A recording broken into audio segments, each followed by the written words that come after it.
Happy birthday to you. Happy birthday, happy birthday, happy birthday to you. Bonjour à tous, c'est Vaco. On se retrouve aujourd'hui pour une vidéo qui n'était absolument pas prévue au programme, puisque simplement, en fait, en allumant mon ordinateur ce matin, j'ai découvert que Steam faisait une petite, un peu rétrospective de ces 20 dernières années, puisque oui, Steam fête ses 20 ans, et donc ils ont fait un petit truc un peu humoristique, avec un peu les grandes dates clés, les grands jeux clés qui ont marqué l'histoire du logiciel, et de tout ce que ça implique derrière, parce que ce nouveau visage de l'industrie, cet agrégateur énorme qui a façonné plutôt, enfin vous pouvez me dire les deux, nos vies gamers.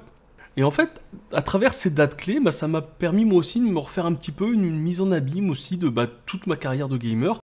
Donc j'ai 33 ans aujourd'hui, donc là on est en septembre 2023, j'ai commencé à jouer à Doom 1 je crois en 95 ou 96, 95 je pense. Voilà, j'ai une certaine expérience, je pense, en termes de jeu, et ce qui m'a frappé, en fait, en regardant cette rétrospective Steam, c'est à quel point, moi aussi, je me retrouvais un petit peu dans toutes ces dates clés.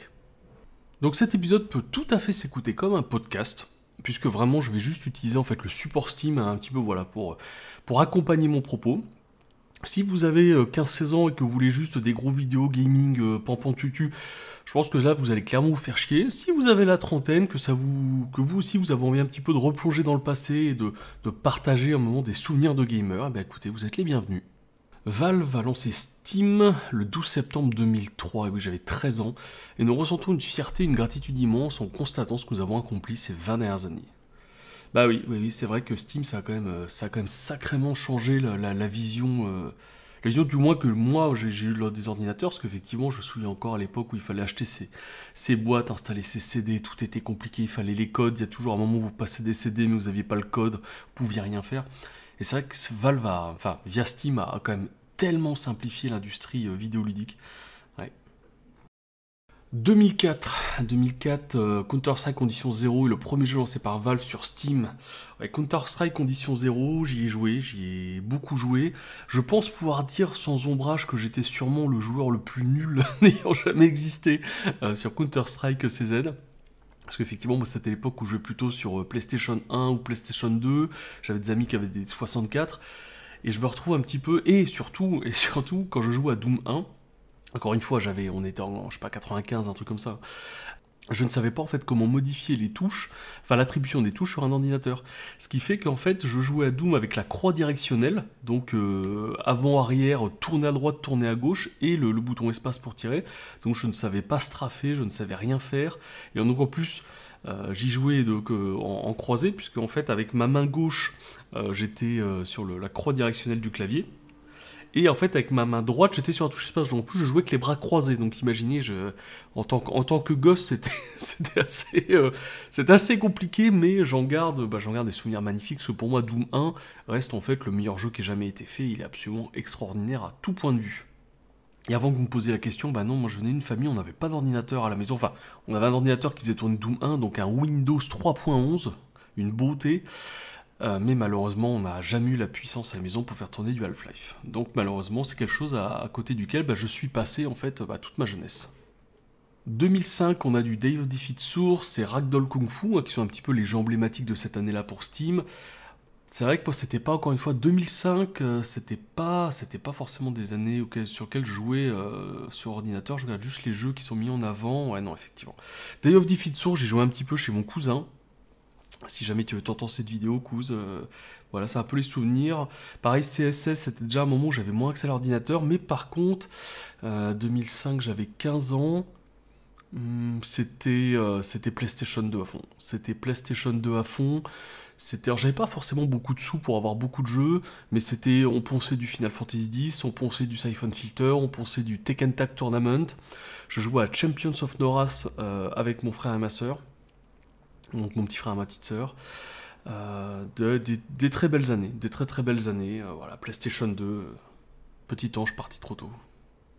Donc 2006, c'est sorti d'Half-Life 2 épisode 1 avec l'Escape de la Cité 17, 2006, j'ai 16 ans, je n'ai pas touché aux jeux qui sont là, Sierra d'Orchestra, mais c'est tellement pas significatif, Total War Medieval 2, je l'ai découvert bien plus tard, Call of Duty 2, je l'ai découvert sur PlayStation 2, C'est vrai que si dans les jeux, j'ai oublié de le dire, mais dans un jeu que je pense énormément, c'était Call of Duty, le jour de gloire, qui était le gros FPS en fait de la PlayStation 2 à ce moment-là, le Call of Duty, le jour de gloire, avec ce niveau fantastique à Stalingrad, je pense que tout le monde s'en est rappelé.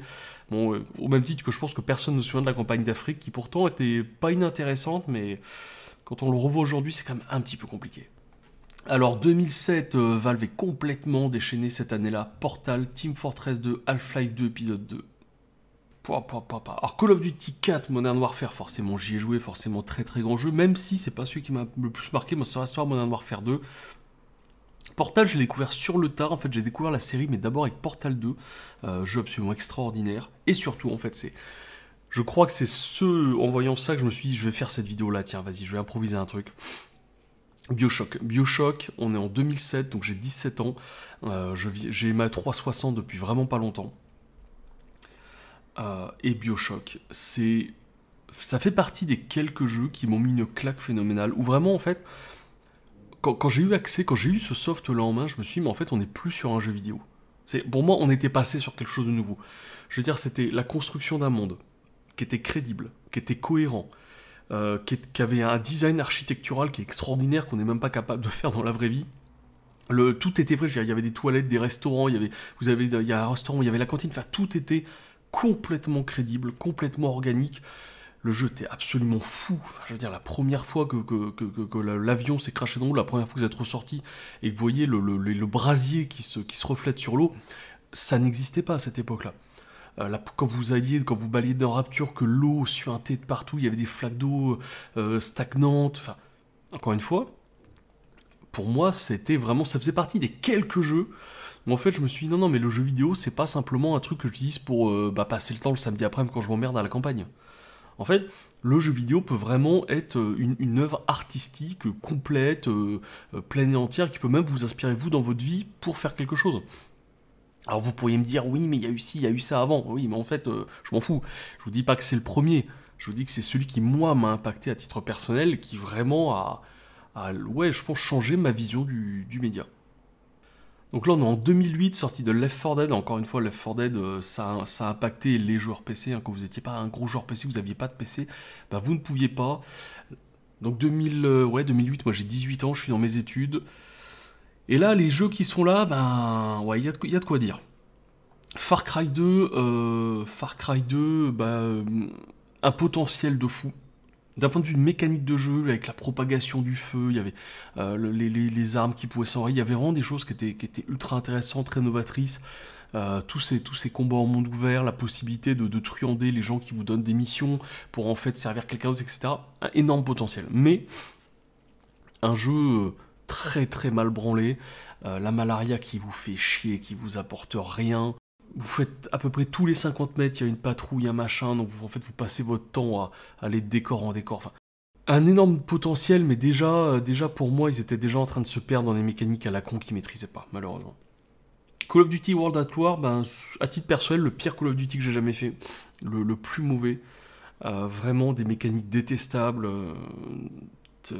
Vraiment, j'ai rien pour le sauver en fait. J'aimais pas les mécaniques, graphiquement il avait rien d'exceptionnel, il était chiant comme la mort, il était frustrant. Vraiment une de mes pires expériences Call of. Par contre, effectivement, Stalker Clear Sky, Stalker Crystal, que je ne pouvais voir que chez mes amis, puisque là j'étais en appartement, donc j'avais rien d'autre, enfin que ma 360. Mais voilà, Stalker Crystal qui a impacté beaucoup de gens et qui aujourd'hui encore continue à impacter, parce que Harlequin qui est 8 ans plus jeune que moi, a eu la découverte Stalker il y a quelques années, et a pris une énorme claque, mais une énorme clacasse, mais 10 ou 12 ans après la sortie des jeux, quoi. Donc comme quoi, encore une fois, la qualité graphique et la modernité, le côté AAA ne fait pas tout. Hein. Encore une fois, il y a l'ambiance, il y a la profondeur de gameplay, il y a l'immersion, et tout ça, c'est éternel. Et on arrive surtout à l'un de mes grands coups de cœur, qui est Fallout 3, puisque j'avais déjà fait Oblivion. Oblivion m'avait vraiment marqué par la taille de l'univers. Encore une fois, remettez-vous dans le contexte, en 2008, franchement, ça n'existait pas les jeux comme ça. Enfin, c'était... Alors, encore une fois, vous allez me casser les couilles, mais oui, ça existait, mais c'était tellement des jeux de niche, en fait. C'était tellement des jeux de niche. Et Fallout 3, pour moi, c'était vraiment la liberté d'Oblivion, les possibilités d'Oblivion, mais dans un univers qui n'était pas chiant comme la mort, comme Oblivion, en fait. On était dans le post-apo ultra violent, les États-Unis dévastés, tout est sombre, tout est glauque. Bah, Paradise Fall, donc vous pouvez faire du trafic d'êtres humains, en 2008, enfin je veux dire, on n'avait jamais vu ça. Le gameplay était fou, enfin je veux dire, l'ambiance était dingue, puis musicalement avec Free Dogs, avec tout ce que c'était, la confrérie de l'acier était tellement déter, tellement pété, tellement de droite, mais ça passait tellement.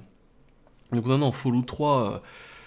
Fallout 3, très grand jeu qui m'a pareil marqué énormément.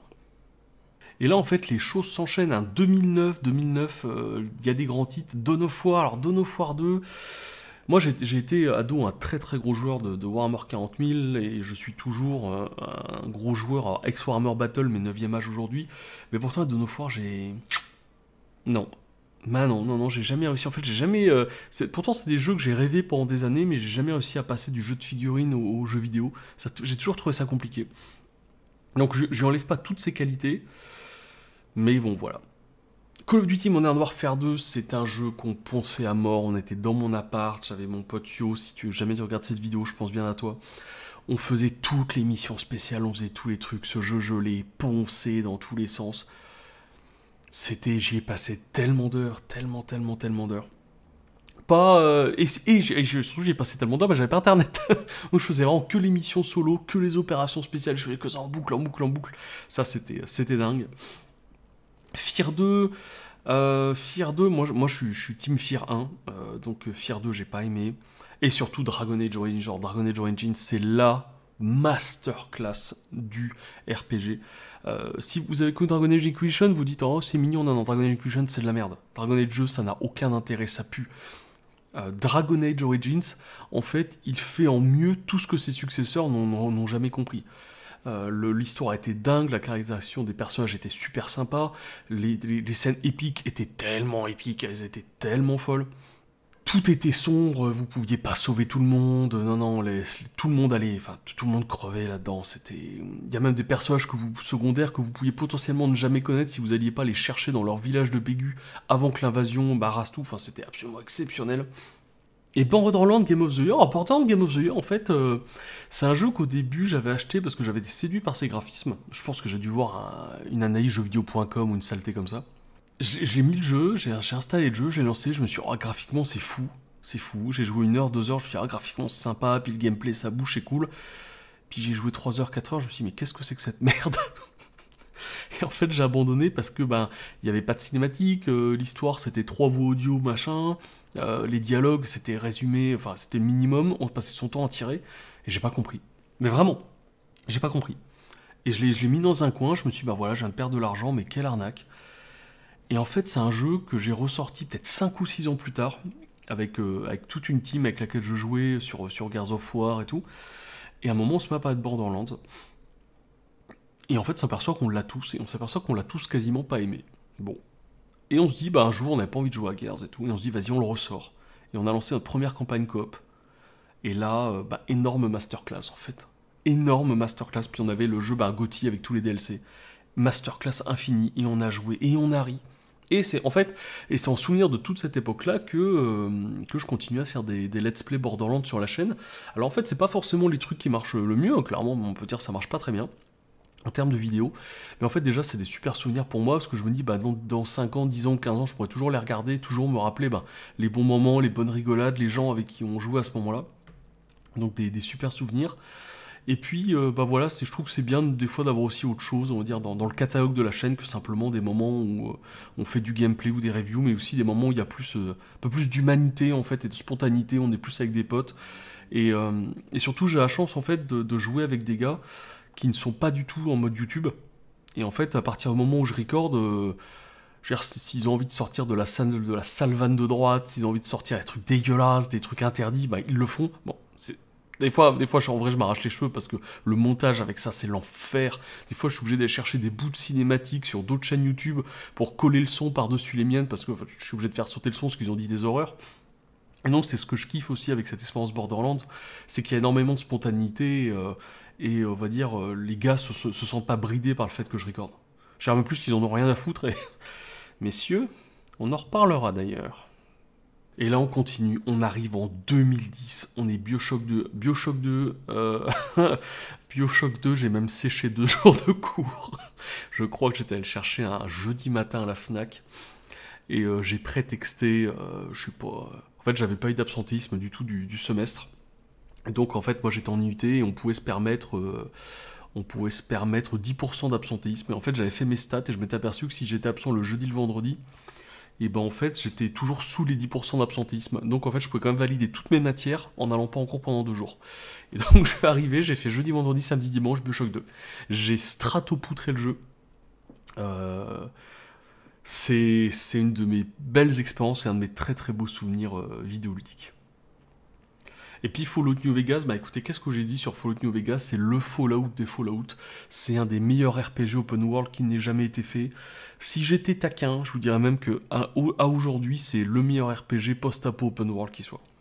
L'histoire était folle, la narration était folle, le monde était fou, il était ultra immersif, les factions étaient ultra sympas, et surtout, Fallout New Vegas, c'est un jeu où il n'y a pas de gentil, il n'y a pas de méchant. Tout est gris. La Légion de César, ok d'accord, en fait, t'as l'impression qu'ils sont ultra violents, qu'il y a de l'esclavage, il y a machin, mais en fait ça, c'est la branche militaire, on va dire, de la Légion. Parce qu'à partir du moment où vous êtes intégré dans l'Empire de César, bah, il y a une égalité, il y a de la citoyenneté, il y a des droits pour tout le monde est à sa place. Donc en fait, les gens qui sont là-bas sont finalement bien plus heureux que quand ils sont comme des bancs d'éparses ou dans des villages pourris. La RNC, vous avez l'impression que c'est les gentils, hein. Vous vous dites, oh, c'est les GI américains, ils sont tous gentils, ils sont tous sympas. Mais en fait, la RNC, c'est corrompu à mort. C'est uniquement des gros propriétaires terriens qui, en fait, ont le contrôle et le monopole de la RNC. Alors, j'ai peur de dire une conne, est-ce que ça remonte à très très loin, mais je me demande si, justement, si l'armée de la RNC n'arrive pas dans le Morave, je me demande si c'est pas pour, en fait, sécuriser des lignes de transport ou de ravitaillement, ou des lignes de transport de bétail, justement, des choses comme ça. À un moment, il y a plusieurs quêtes secondaires qui vous parlent de ça, mais en fait, ce que vous retenez, c'est que en fait, tous les jeunes qui se font massacrer par la Légion, parce que la Légion, d'un point de vue militaire, est à des kilomètres au-dessus de la RNC, et en fait, tous ces jeunes qui se font massacrer, que vous voyez exécutés, crucifiés et autres, en fait, c'est que des gars qui sont envoyés pour des raisons qui sont bassement politiques et économiques, et en fait, c'est voilà, ce qui me ramène au sujet, en fait, il n'y a pas de gentil, pas de méchant dans Fallout New Vegas, c'est que des parcours de vie, en fait, c'est ce qui rend le jeu extraordinaire. Et je terminerai cette année 2010 par Mass Effect 2. Alors Mass Effect 2, je pense que je vais m'attirer les foudres de certains, c'est le Mass Effect que j'ai le moins aimé. Et je dirais même plus, ça a été un trauma dans ma carrière de joueur. Parce que Mass Effect 1, je pense sans m'avancer que je l'ai dû le finir 17-18 fois, je pense. Avec forcément 100% d'émissions secondaires à chaque run, en faisant que des combos d'équipes différentes. Sur chaque partie, en faisant 100% des missions principales avec le même duo, pour être sûr en fait, au final, d'avoir à peu près débloqué toutes les possibilités de dialogue spécifiques entre chaque personnage. Enfin vraiment Mass Effect 1, fou. Je jouais je sais plus comment, j'ai un trou de mémoire, mais c'est vraiment l'équivalent d'un psycheur en fait, espèce de sorcier où j'avais que les sorts de contrôle, les trous noirs, les sorts de blast, les sorts de destruction, j'avais que des trucs comme ça, j'avais un vieux pistolet qui puait. Mais j'avais, peut-être une dizaine de sorts, mon personnage était maxé, je finissais le jeu en mode extrême, enfin c'était fou, super expérience. Et je me retrouve sur Mass Effect 2, avec son vieux gameplay arcade, plus ou moins TPS action, mais qui marchait pas. Mon super magot de l'infini passait de 15 sorts à 2, et en plus c'était même pas très bon.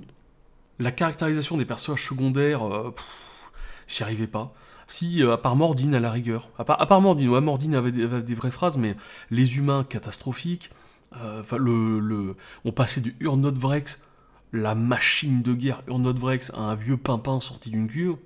Mais rien, rien. Alors Mass Effect 2, juste attendez, c'est dans le 2 ou dans le 3 d'ailleurs celui-là. Vous voyez à quel point les jeux m'ont pas marqué, le 2 et le 3, vraiment, j'ai vraiment souffert de cette différence de gameplay entre Mass Effect 1 et Mass Effect 2, mais comme The Witcher 1, The Witcher 2, c'est les mêmes choses.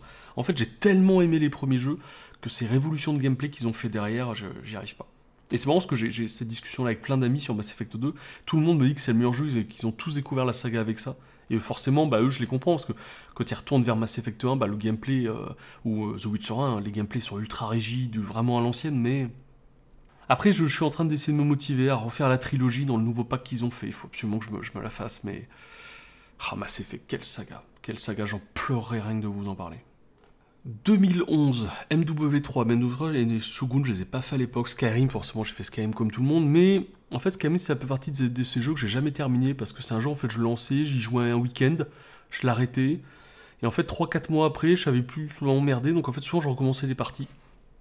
Et puis ensuite, quand j'ai eu accès au PC, parce que 2011, j'ai 21 ans, 21 ans, je crois que c'est l'année d'après, je crois que c'est en 2012 ou 2013 que je m'étais acheté mon premier Alienware. Et là en fait je m'étais pris Skyrim PC et en fait je le modais. Mais je le modais, je lui mettais 80 modes, je faisais vraiment un truc génial. Je jouais 2 heures pour voir à quoi ça ressemblait. Je désinstallais le jeu. Et puis 3 mois après, je le réinstallais. Je refaisais toute une soirée Nexus Mode à trouver les trucs les plus pétés du moment. Bing, bing, bing, je réinstallais. Je faisais, oh c'est beau, oh et la glace elle est belle, oh le ciel il est beau. Je faisais 3 tours dans le jeu et je le désinstallais. Donc c'est un jeu que j'ai lancé, sur lequel j'ai fait 20-30 nouvelles parties mais que j'ai jamais terminé. Et puis Portal 2, Portal 2, sûrement un des meilleurs jeux coop drôles que j'ai eu l'occasion de faire. En plus j'ai eu l'occasion d'y jouer avec des gens auxquels je tenais énormément, donc des super moments où j'ai énormément ri. Enfin vraiment... Et je trouve que Portal 2 c'est partie des jeux qui n'ont pas vieilli. Je veux dire, si vous avez un ami, même si vous avez votre nana qui joue un petit peu, ou si vous êtes une femme, si vous êtes un mec qui joue un peu, Portal 2, c'est un jeu qui se prête super bien à deux, même avec des gens qui sont pas forcément gamers, mais des gens qui peuvent un peu aimer le côté puzzle, un peu analytique. Et vraiment, Portal 2, moi, c'est un jeu que je conseille, je recommande à tout le monde dans sa bibliothèque, surtout aujourd'hui, vous voyez, hein, 1€, enfin, c'est un jeu qui vaut plus rien, mais pourtant qui a pas vieilli, son gameplay a pas vieilli, ses graphismes ont pas vieilli, et si vous l'avez pas, je reste persuadé que c'est une grosse erreur. On arrive en 2012, oui, j'avance pas très vite. Dishonored, voilà, classique, on a des choses que, voilà, il y a beaucoup de classiques, hein, tu vois du Black Ops 2, voilà, il y a du Counter-Strike, voilà, il y a plein de classiques, mais moi, qu'est-ce qui m'a marqué, moi, personnellement, c'est XCOM. Parce que déjà, moi, j'adore les gameplays comme ça, stratégie tour par tour. Et XCOM, ça a été de mes premières grosses masterclass dans l'univers, parce que je faisais plutôt que du RPG, Medfan. Et ça, j'avais pas encore joué. Enfin, non, Wasteland 2 n'était pas sorti. 2012, je pense pas. Ah, j'ai un doute. Non, il était pas sorti. Mais XCOM 2, c'était un de mes premières entrées en la matière. Et ça, pareil, ça fait partie des jeux qui m'ont énormément impacté. Parce que c'était des gameplays qu'on n'avait pas sur console. Et quand j'ai goûté à ça, ça fait partie des jeux qui m'ont fait vraiment quitter la scène Xbox pour arriver sur la scène PC puis ne jamais repartir. Et Borderlands 2. J'ai un let's play complet de tout pile 100 vidéos sur la chaîne, avec New Game, un petit peu de New Game Plus, on a tenté un peu de boss légendaire. Très très bon souvenir, voilà, du Borderlands 2. Borderlands 2, c'est des jeux, on va repartir en parler encore quelques années en arrière, où vous savez, on se retrouvait chez un mec. Donc il y en avait un qui ramenait sa grande télé qu'il avait accrochée sur sa banquette arrière avec 2 ceintures. Il y en avait un ou deux qui ramenaient des Xbox en plus. On prenait 4-5 pizzas, du coca. Bon, c'était à l'époque où on était jeunes, donc on pouvait se permettre de boire du coca en grande quantité sans être malade à crever juste après. Et puis on partait. Et on a fait ça, si vous savez combien de fois on a fait ça, on arrivait, forcément on commençait, je sais pas, genre à 14h jusqu'à minuit. Et puis recommencer 6 mois ou 1 an après, forcément recommencer le jeu, parce que entre ceux qui avaient paumé les sauvegardes, les machins, puis c'était pas toujours les mêmes mecs, pas toujours les mêmes consoles, hop, et puis repartait. Et je l'ai tellement fait, voilà, puis Borderlands 2, quand on a fait le let's play, déjà, ça avait été un énorme kiff avec les gars, voilà, super souvenir. Et surtout, c'est là où j'ai énormément progressé en termes de montage. J'ai beaucoup appris en termes de montage, parce que voilà, sans vidéo de Borderlands, forcément, il y a beaucoup de remises en question, et je voulais vraiment arriver à développer un style de montage où j'essayais de garder tout ce qui était drôle, tout ce qui était un peu sympa, tout ce qui était un peu dynamique, les grosses conneries que les mecs racontent, en essayant de virer beaucoup les temps de trajet inutiles, forcément les temps de chargement, les temps de vente, les temps de tout ça. Forcément, les premiers épisodes étaient peut-être pas foufou en termes de montage, mais moi, en tout cas, personnellement, j'ai vraiment senti l'évolution tout au long. Et quand j'ai commencé Borderlands 3 après avec les gars, pareil, c'était un peu la suite logique et le montage est devenu pour moi de plus en plus simple. On arrive en 2013. Je vais pas vous mentir, la plupart des jeux qui sont là, j'en ai rien à carrer. Mais, il y a eu l'immense Rome 2, Total War Rome 2, l'extrêmement lourd, où mes légions romaines, avec leurs gros pas militaires bien costauds, traversaient l'Europe et mettaient l'Europe à feu et à sang. J'ai tellement enculé ce jeu. J'ai tellement adoré ce jeu. Et surtout bah ensuite, après avoir forcément joué avec Rome, comme tout le monde, je suis parti sur d'autres factions, donc j'ai joué Syracuse, j'ai joué tellement Syracuse. J'ai jamais joué Sparte. En vrai, Sparte, j'en ai jamais rien eu à foutre. Je sais que tout le monde se branlait dessus, je sais plus c'est avant ou après la sortie de 300, en vrai je me souviens plus, c'était il y a 10 ans maintenant, mine de rien. Ah, vous allez me dire, 300 il est peut-être sorti il y a 10 ans, enfin bon, bref. Donc j'avais les DLC de Sparte et tout, mais ça m'intéressait pas du tout. Mais moi, la faction que j'ai le plus poncé, c'était Carthage. Parce que Carthage, déjà, les guerres puniques, c'est un très très très grand moment de l'histoire de Rome. On arrive déjà au moment où on sait maintenant avec le recul à quel point on peut créer des casus belli, on peut truander, on peut créer des fausses guerres. Il y a une manipulation de la population qui était énorme. Et c'est vrai que c'était un peu une revanche d'essayer de jouer Carthage qui était dans une position de merde en plus en début de campagne. C'est vraiment pourri de jouer Carthage au début, mais c'était vraiment mon challenge, et je dois avouer que j'ai passé de très très très bons moments aux commandes de mes éléphants de guerre. On arrive en 2014. 2014, il y a beaucoup de choses qui sont sorties. Je peux vous les faire en fait assez rapidement dans l'ordre. L'ombre du Mordor, je déteste le gameplay. Je vous sortirai une review à l'occasion du deuxième jeu, Shadow of War. Je déteste le gameplay. Ça m'a été conseillé par un ami que j'apprécie beaucoup, mais voilà, donc on n'a clairement pas les mêmes goûts en termes de jeu. Mais voilà, j'ai détesté le gameplay. En fait, je crois que je l'avais testé au début, j'avais trouvé ça cool, et en fait, quand je l'ai ressorti 7-8 ans plus tard, avec beaucoup plus d'expérience de différents jeux, j'ai vu à quel point il était pauvre. Donc vraiment, j'ai pas du tout accroché. Divinity Original Sin, une masterclass. De toute façon, j'en ai fait une review complète du jeu sur la chaîne. Une masterclass, y a rien à dire. Dark Souls 2, Dark Souls c'est des jeux que je regarde mais auxquels je ne joue pas parce que voilà, je suis trop nul. South Park, The Stick of Truth, j'ai pas aimé. Alors en fait j'adore la série, mais genre vraiment, j'adore South Park. Mais alors par contre, que ce soit The Stick of Truth ou The Annal of Destruction, je sais plus comment s'appelle le deuxième, enfin j'ai détesté le gameplay, qui était trop caca pipi popo pour moi, qui avait pas de profondeur, j'ai vraiment pas aimé. Sid Meier, Beyond Earth, c'est le seul civilisation que j'ai vraiment poncé. Super souvenir en termes d'ambiance. Ambiance, visuel, graphisme, je le trouve tellement plus intéressant que les autres, les civilisations. Les civilisations, je leur trouve vraiment, personnellement, aucun intérêt. Ils n'ont rien de particulier, mais alors lui, il y avait un minimum de recherche et de travail. Far Cry 4, le seul Far Cry que j'ai fait en let's play sur la chaîne, c'est vieux, ça remonte, mais il continue à faire des vues de temps en temps. Far Cry 4, très séduit par l'ambiance. J'avais été très séduit par l'ambiance. Mais c'est à l'époque où j'enregistrais avec un boîtier d'enregistrement. Vous savez, les boîtiers d'enregistrement externes. Et c'était compliqué. Donc régulièrement, j'avais des décalages de frames, de machin, de trucs. C'était l'enfer du cul à monter. Mais bon. Et Borderlands The Pre-Sequel, ma meilleure expérience Borderlands en termes de gameplay et d'ambiance, ma meilleure, c'est vraiment celui que j'ai préféré, alors que j'ai jamais pu le terminer, parce que si vous allez sur la chaîne, vous voyez qu'il y a une playlist avec les, je crois, 25 ou 30 épisodes de Borderlands, et on n'a jamais pu le terminer, parce que j'ai eu un bug game break à un moment du jeu, que Narcef n'avait pas, et je l'explique toujours pas aujourd'hui. Parce qu'en fait, il y avait une zone dans la station orbitale que je pouvais pas traverser. En fait, il y a toujours un moment où mon ordinateur crachait en fait, la zone fait genre 100 mètres de long, et sur ces 100 mètres, je crachais dans 100% des cas. J'ai essayé de réinstaller le jeu. Je l'ai fait 2 fois. Je suis allé chercher sur Internet des machins, j'ai vérifié que tout était à jour, j'ai fait toutes les mises à jour matérielles. Narcef, lui, arrivait à passer, donc on a même essayé des techniques où il passait de l'autre côté pour voir s'il pouvait me téléporter. Rien n'y a fait. J'ai toujours craché, et en fait, si vous allez voir cette playlist, vous allez voir je sais plus si c'est je crois que ça va être la fin de l'avant-dernier épisode et tout le dernier, où en fait je parle que de ça. Et en fait, tout est bloqué, je ne peux pas terminer le jeu, ça fait partie de mes grosses déceptions de jamais pu l'avoir terminé. On est en 2015, et voilà, il y a 2 masterclass qui sortent cette année-là. Une que je découvre immédiatement, qui est Fallout 4, parce que je l'avais précommandé dans sa version complète avec les 5 DLC.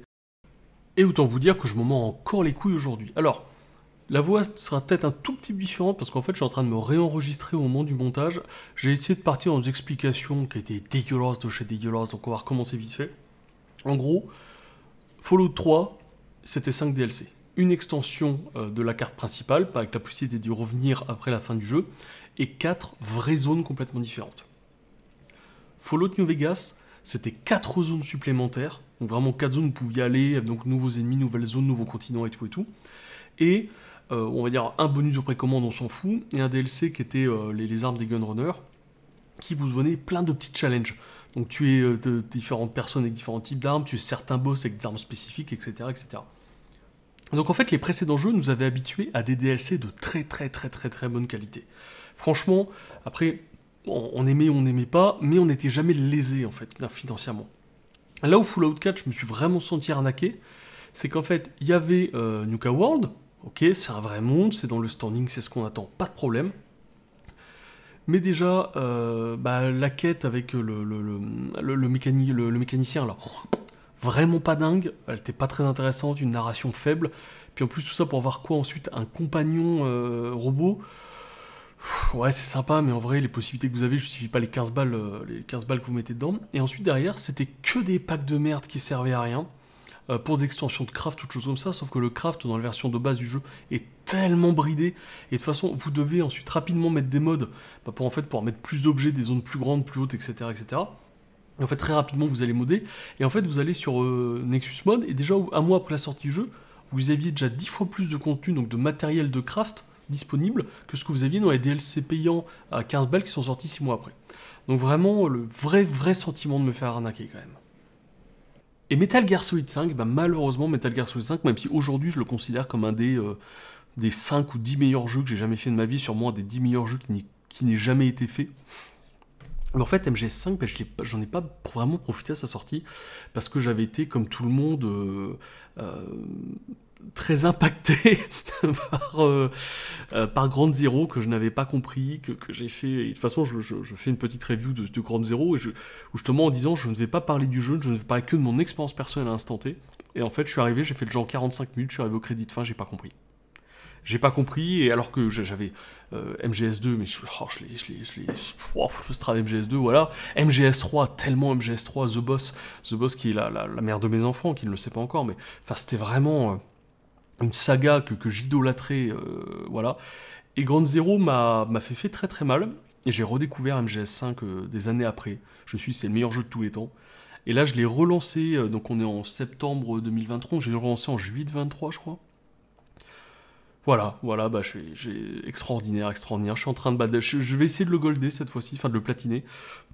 Donc là j'ai terminé toutes les quêtes secondaires, j'ai terminé tous les animaux, j'ai toutes mes équipes de dev au moins au niveau 100, et là je suis en train d'aller chercher toutes les missions en rang S, et il y en a 3-4 sur lesquelles je galère encore. Voilà, vous savez tout. On arrive en 2016, donc en 2016 je viens de quitter mon Alienware pour partir sur le premier PC que je me suis monté moi-même. Donc très belle bête à l'époque, très beau bébé, il m'avait coûté très beaucoup cher. La Xbox est complètement rangée dans le placard, la PS2 aussi, l'Alienware est vendue. Non, pas encore vendu, l'Alienware commence à être au placard. Et je découvre Stellaris, et je découvre Hearts of Iron 4. Et je me dis, mais Paradox, c'est le meilleur studio qui existe. Paradox, c'est trop bien. Paradox, ils font que des tueries. Et puis à côté, il y a Civilization 6, autant vous dire quoi, la concurrence, allez, pour là. Stellaris, j'y ai joué énormément sa version Vanilla, puis ensuite progressivement j'ai arrêté parce que j'ai continué sur autre chose. Mais en fait, Stellaris, ça fait partie des jeux où j'ai continué à acheter tous les DLC au fur et à mesure qu'ils sont sortis. Alors que le jeu était plus installé, j'en avais rien à carrer. Mais en fait, pour moi, Paradox faisait tellement des dingueries en termes de jeu, que je me suis dit, allez, tu craches 20 balles par an, mais tu permets à un studio que tu adores, en fait, de continuer à vivre. Et c'était vraiment ma ligne. Et le reste du temps, c'était Hearts of Iron 4. Et Hearts of Iron 4, déjà, je l'ai poncé dans tous les sens. Et ensuite, j'ai découvert la quintessence de Hearts of Iron 4, qui est le mode Black Ice. C'est Hearts of Iron 4, mais dans sa version la plus aboutie et la plus folle. Et encore aujourd'hui, j'y voyais, on est le 13 septembre, mais j'ai encore joué il y a 2 jours. Vraiment un jeu extraordinaire. Et qu'est-ce que je vois en dessous ? Et on a Rise of the Tomb Raider, qui faisait partie pour moi de ces renouveaux de la saga, où ils avaient vraiment réussi à dépoussiérer ces vieilles icônes en fait, de mon adolescence et de mon enfance, et à vraiment réussir à en comprendre et en intégrer la quintessence du gameplay, et à en faire des œuvres qui aujourd'hui sont super folles, modernes, dynamiques, géniales, immersives à fond, parce que vraiment les nouveaux Tomb Raider sont ultra immersifs. Autant le côté on reprend du vieux pour refaire du neuf, on refait 1 milliard de suites, je vais pas vous mentir, ça me fait mal quoi. Ça me fait très très mal parce que bah, la plupart du temps c'est de la merde. Enfin, je veux dire, voilà, vous prenez Blade Runner, vous prenez Total Recall, vous prenez le nouveau All Boy. Enfin, c'est vraiment naze, quoi. Ça pue, ça a aucun intérêt. Et à côté de ça, bah, la nouvelle trilogie Star Wars, je veux dire, on n'a pas besoin d'aller chercher très loin. Et là, bah, vous arrivez que les nouveaux jeux Tomb Raider, vous dites, bah, je sais pas trop. Et là, vous faites les trois et vous dites, oh, mais c'est des masterclass. Ils sont vraiment géniaux, il n'y a rien à dire. On arrive en 2017, alors je sais pas pourquoi le Nom de la Guerre est un des jeux qui est mis en avant, parce que c'est vraiment de la saleté, là, il faudra que je le démonte à l'occasion, celui-là. Et Cuphead, alors ça par contre c'est bien qu'ils mettent Cuphead en avant, parce que ça, Cuphead, c'est vraiment une dinguerie. Ça fait partie, je crois, des analyses de jeux que j'ai fait qui ont le moins bien marché. Ça me fait mal à chaque fois.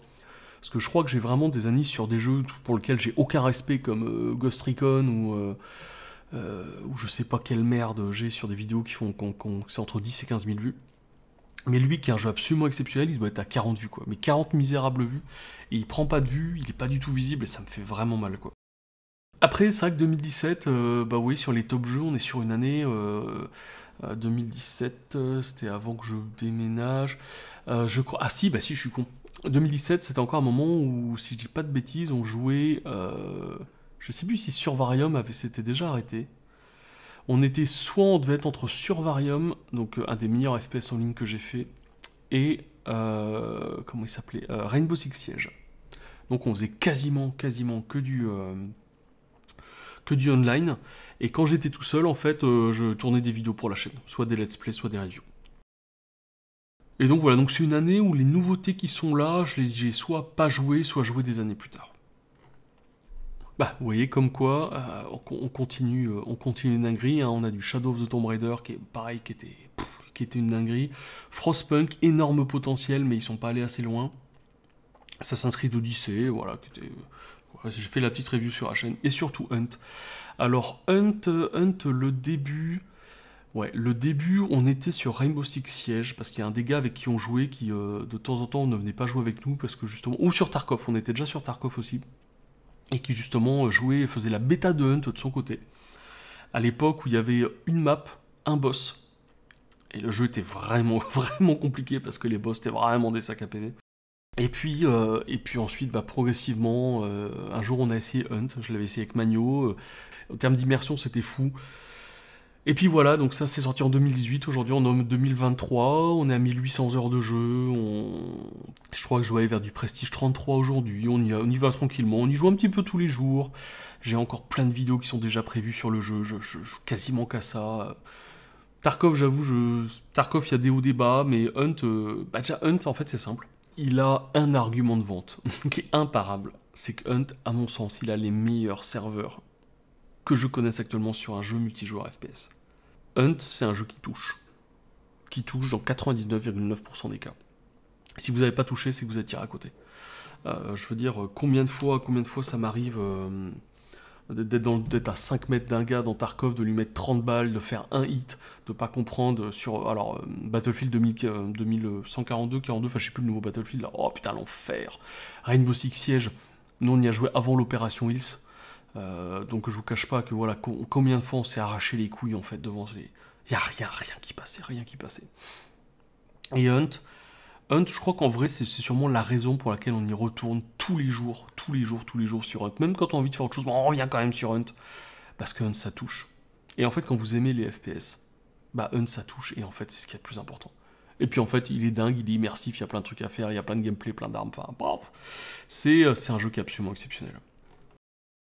2019, Steam lance plein de choses, du remote play, du machin, du Steam Lab, du data, hop, tout ça ne m'intéresse pas, moi je suis un joueur extrêmement simple, donc moi il n'y a que les jeux qui m'intéressent. Remnant from the Ashes, je n'y ai jamais joué, je me suis toujours demandé ce que ça valait, j'ai jamais eu l'occasion. Peut-être un jour, j'aimerais vraiment, je suis juste curieux, ça fait partie du jeu, je suis un petit peu curieux. Halo, que dire de ce monument du jeu vidéo exceptionnel, où là, avec la Master Chief Collection, ils ont fait vraiment un truc qui était sympa, en reproposant tous les jeux dans un gros pack, avec tous les trucs à jour, full sur PC. Ça, surtout, ça, c'est qui est très très important, c'est que tous les jeux sont sur PC. J'ai vraiment une histoire très très forte avec Halo, parce qu'on y jouait quand on avait, je sais pas, 10-11 ans, sur la première Xbox, là, la Big Black Box énorme, avec ses manettes énormes avec mon cousin. J'ai appris à Harlequin à jouer au FPS sur Halo 3. Enfin, ça a été, j'ai fait des milliards d'heures de campagne. Yo, GG, si jamais vous êtes dans le coin. J'ai fait des milliards d'heures de campagne en coop avec tous ces mecs-là qui étaient vraiment géniaux. Voilà, c'est Halo, c'est une très très belle tranche de vie, c'est des très très très beaux souvenirs. Même si Halo 6, enculé, tu m'as planté une lame dans le dos, et ça, je manquerai pas de te le faire payer aussi à l'occasion. Destiny 2, c'est un jeu, j'ai très très peu d'heures de jeu dessus. Mais je ne désespère pas en fait d'y emmener les gars une fois qu'on aura fini Borderlands 3. Parce que c'est bien aussi d'avoir un petit jeu coop à la cool. Et Destiny, voilà, coche pas mal de cases. Et j'aimerais bien essayer d'emmener un petit peu les gars dessus. Mordo, j'y ai pas mal joué. Mais Mordo, il y avait trop de problèmes de hitbox. Trop de trucs foirés, trop d'armes déséquilibrées.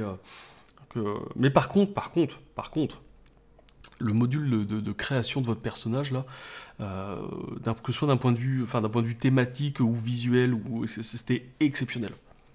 J'ai passé ce que j'avais déjà dit pour Ghost Recon, mais j'ai passé en fait autant de temps sur le jeu que juste en fait à custom mon personnage, parce qu'il y avait vraiment des très très très belles pièces et c'était magnifiquement modélisé. Et je vous parle de ça en 2019, enfin ou 2020 peut-être on y jouait. Donc en fait le jeu il a continué, je suppute qu'il a continué à grandir, mais c'était, il avait un vrai potentiel, il avait un vrai potentiel. On arrive en 2020, et 2020, là, moi, c'est des années... Alors, 2020, j'étais déjà revenu dans l'Ouest, si j'ai pas connu, c'est ça, ouais, 2020, j'étais déjà revenu dans l'Ouest. Ce qui veut dire qu'en fait, le gros de mon temps libre était mis en place de façon extrêmement mécanique. Soit je peignais des figurines, soit je jouais, donc là, 2020 sur Varium était déjà out, soit on jouait déjà avec sur Hunt plutôt, avec les gars. R6 Siege, je pense qu'on avait sûrement déjà abandonné. Tarkov, on faisait tous les débuts de wipe, c'est-à-dire en fait on jouait 15 jours. En fait Tarkov c'est simple, le wipe sort, on joue 15 jours, ensuite on arrête, et on attend le wipe d'après. Donc voilà, c'est pas très... Voilà. Et c'était vraiment des moments où on faisait que du multi, et de temps en temps quand les gars étaient pas là le week-end, donc Narcef, Triton, donc les gars que vous voyez tout le temps sur toutes les vidéos, quand ils étaient pas là, et ben là je m'enquillais un petit RPG solo, un petit jeu solo, je me faisais le solo d'un Call of Duty sur un week-end, je me faisais un Need for Speed sur un week-end, des choses comme ça. Et voilà, je rythmais un petit peu mon jeu comme ça, enfin ma vie de joueur plutôt comme ça. C'était vraiment du gros multi tous les soirs. Souvent le dimanche aussi, toute la journée, donc on faisait, le dimanche on faisait, je sais pas, on commençait à 11h le dimanche, terminait à minuit quoi. On faisait quasiment que ça. Et ensuite le reste du temps, souvent le samedi quand les gars étaient pas là, là c'est là je me faisais des petits jeux solo dans mon coin où je sortais, j'allais à des tournois de Warhammer ou des trucs comme ça. Et donc voilà, Borderlands 3 est sorti à ce moment-là. En soi j'ai encore un petit peu d'une petite vidéo là encore qui va sortir sur Borderlands 3, j'ai fait un truc un peu sympa, faut qu'on termine le let's play. Dans l'ensemble, alors en termes de gameplay pur, c'est le plus abouti. C'est le plus abouti, le plus dynamique, le plus sympa. Les armes, c'est voilà, ils ont vraiment le côté custom, enfin les armes custom et tout, c'est toujours très très bon. Là, ils sont allés au bout du bout, là c'est parfait. Mais alors par contre, en termes de game design des cartes et de scénario et de caractérisation des personnages, d'écriture, ouah putain, c'est ultra faible. Enfin, de toute façon, vous voyez si vous regardez le gameplay, vous allez voir toutes les scènes de fusillade, de machin, on rigole, on machin, ça vanne, c'est super sympa. Vous voyez que dès qu'il y a des cinématiques ou des dialogues, vous voyez, on est consterné. En fait, on est là, mais qu'est-ce que c'est que cette merde? C'est super mal écrit. Et j'ai un très très bon ami en Bretagne. Il y a peut-être une petite chance qu'il m'écoute, si je sais pas. Mais qui paraît quelqu'un de... Voilà, qui a des avis très très tranchés comme moi sur les jeux vidéo, et qui m'a dit la même chose, il m'a dit, B3, c'est un gameplay de fou, mais il m'a dit l'histoire, c'est une aberration. Donc pour l'instant, je lui donne plutôt raison. On arrive en 2021, on va arriver à la fin de cette vidéo, parce que mine de rien, je commence à avoir du mal, là, j'ai la bouche toute sèche. 2021. Et ben écoutez, 2021, on va dire dans les top jeux phares, il n'y a rien que j'ai fait à ce moment-là.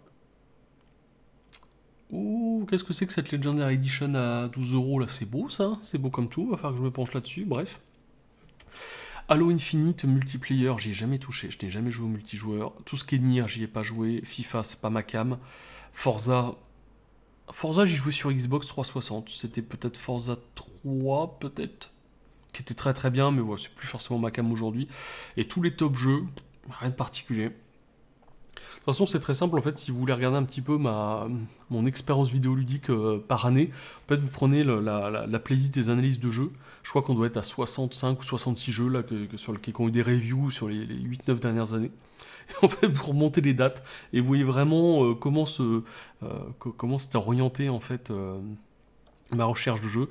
Mais doit à 2021 en plus, on était en plein Covid. On était en plein Covid, donc 2021 c'était du RPG solo, du multi tous les soirs, et je télétravaillais à la maison et je détestais ça parce que j'étais enfermé tout le temps, c'était comme tout le monde, hein, vous allez me dire, on a tous chié de la même façon. Ouais, c'était... Et puis forcément, comme tout le monde, j'ai chopé mon Covid, et c'était des périodes vraiment pas marrantes, donc pas des souvenirs super sympas de cette période-là. Ouais, et on arrive en 2022, donc qu'est-ce qu'on a sur 2022? Il y a Steam Deck, je sais même pas ce que c'est. Un puissant PC de jeu portable, ah, ok d'accord, je sais même pas. Vous voyez, regardez ces mecs qui tiennent Pokémon, je ne sais même pas ce que c'est. Et alors, Cult of the Lamb. Je ne connais que parce que je crois que c'est MV qui doit y jouer. Tac, tac, tac, Dark Tide. Alors Dark Tide c'est du Warhammer 40 000, donc forcément c'est cool en termes d'univers, mais en termes de mécanique du jeu ça ne m'intéresse pas. Et vous voyez rien que déjà sur les jeux, vous voyez moi quand je regarde cet écran là je me dis quoi? Il n'y a pas de FPS ultra immersif à la Fallout, à la Bioshock. Il n'y a pas d'énormes space opéra de dingue, il n'y a pas de Mass Effect. Il n'y a pas de RPG fou. Oui, il n'y a pas de Divinity Original Sin 3, il n'y a pas de Baldur's Gate 28, il n'y a pas de Final Fantasy 32. Quand je vois des années comme ça, oui, là, comme cette année, la 2022, qui se met devant nous, encore une fois, c'est Steam qui fait la compo, c'est pas moi. Hein. Mais je trouve ça triste. Franchement, je trouve ça triste parce que la plupart des jeux qui sont là... Allez, j'ai peut-être enlevé Cult of the Lamb, parce que ça, pour moi, c'est les jeux qui vieillissent bien. Mais en fait, c'est les jeux, dans 10 ans, on n'en parlera pas, quoi. C'est-à-dire, dans 20 ans, quand je serai en soirée avec des amis, et que je leur dirai Fallout New Vegas, il y a 2 ou 3 mecs qui vont se mettre à pleurer, oui. Quand je dirai Final Fantasy X, je pense qu'il y a un couple qui va s'étreindre. Quand je dirais Baldur's Gate 2, mais je pense qu'il y en a un ou deux qui vont partir à l'église du village et allumer un cierge, vous voyez ce que je veux dire? Mais je pense que dans 10 ans, quand je dirais Spider-Man Remastered ou Call of Duty Remake, je pense que vous pouvez entendre que... je pense que personne s'en souviendra en fait de ces jeux-là. Et vous voyez ce que je vois vraiment sur cette mise en avant 2022, c'est que la quasi-totalité des jeux qui sont là, en fait, c'est du consommable en fait. C'est du fast-food du jeu vidéo. FIFA 2023, Dark Tide, Yu-Gi-Oh!, Star Wars, Lego. C'est sympa sur un week-end. Enfin bon, ça fait 70 balles le week-end, mais dans 10 ans, on s'en souviendra pas. Ils auront pas marqué le jeu vidéo. C'est pas The Witcher 3, vous voyez. Et c'est ce que je trouve le plus triste aujourd'hui. Et vous savez, même quand je fais les reviews de jeux, sur tous les jeux que je fais, hein, évidemment, crétin, vous savez que j'ai de plus en plus de mal à trouver des jeux sympas.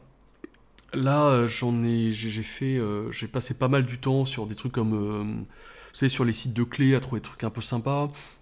Harlequin était là il y a pas longtemps, donc on a cherché des jeux ensemble. Et je crois que sur les 3-4 premiers jeux que j'ai achetés et que j'ai essayé, je crois qu'il n'y en a aucun que vous verrez en review, parce qu'il n'y en a aucun sur lequel j'ai dépassé la première demi-heure de jeu. Donc je sais que sur ce moment-là que j'ai perdu déjà 15 balles.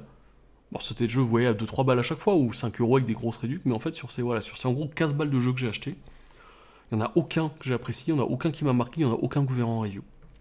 Parce qu'en fait, il n'y a rien à dire, c'est vraiment... c'est ultra basique, ça n'a aucun intérêt. Et je sais pas pour vous un petit peu, si vous avez entre 30 et 40 ans, je sais pas comment vous voyez le truc aujourd'hui.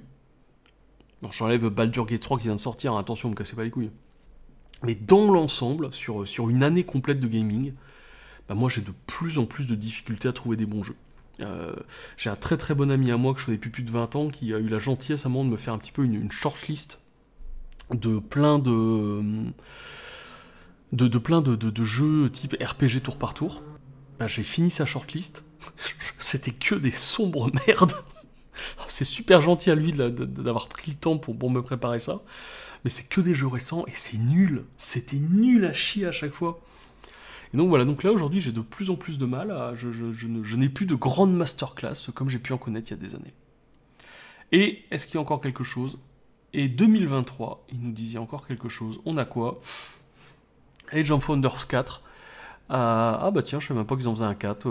C'est pas ma cam, j'ai joué au 3, c'est pas ma cam, mais j'ai rien à dire.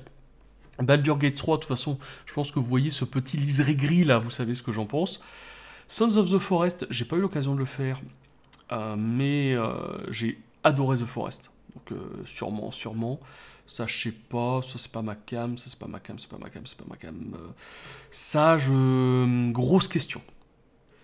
Grosse question parce que j'ai vu déjà les premières reviews de Grenier et de plusieurs autres mecs. C'est un peu du sous Mass Effect, ça veut tout faire mais ça fait rien correctement. Attention, j'ai même pas regardé ce trailer, je n'ai rien vu sur le jeu, mais voilà, c'est les 2-3 punchlines en fait majoritaires qui ressortent chez tous les gens qui pour l'instant ont fait le jeu. Mais encore une fois, alors, est-ce que ce sera un Fallout 4, donc vite fait, vite oublié, à la différence de New Vegas qui est éternel, hein, naturellement. Est-ce que ce sera le nouveau Mass Effect? Je ne sais pas, donc peut-être. Mais vous voyez, encore une fois, quand je regarde ça, à part Baldur's 3, Sons of the Forest, point d'interrogation, je ne sais pas. Mais en fait, je vois pas de jeu dans lequel je me dis encore une fois, dans 15 ans, ce sera toujours une masterclass sur lequel on pleurera encore en y repensant. C'est vraiment ce que je trouve le plus triste aujourd'hui. Et c'est pour ça qu'en fait, alors je suis désolé, la vidéo est extrêmement longue, je sais pas si vous serez allé jusqu'au bout, je sais même pas s'il y a une seule personne qui sera encore là maintenant. Mais vraiment, ce que je déplore de plus en plus, c'est qu'il n'y a plus de risque qui est pris. Il y a, dans l'ensemble, là je parle au niveau de l'industrie dans son ensemble, il n'y a plus de grandes nouveautés, il n'y a pas de grands challenges, il n'y a pas de masterclass, il n'y a plus de révolution. Et je me dis, est-ce qu'on est arrivé au bout? Alors, je sais pas, est-ce qu'on est arrivé au bout? Est-ce qu'il y a encore des choses qui peuvent... Est-ce qu'il y a encore des choses qui peuvent bouleverser l'industrie? J'en ai aucune idée. Mais voilà, ce que je déplore vraiment aujourd'hui, c'est de me dire, c'est compliqué, c'est vraiment compliqué. Il n'y a pas beaucoup de nouveautés qui vraiment aujourd'hui m'attirent.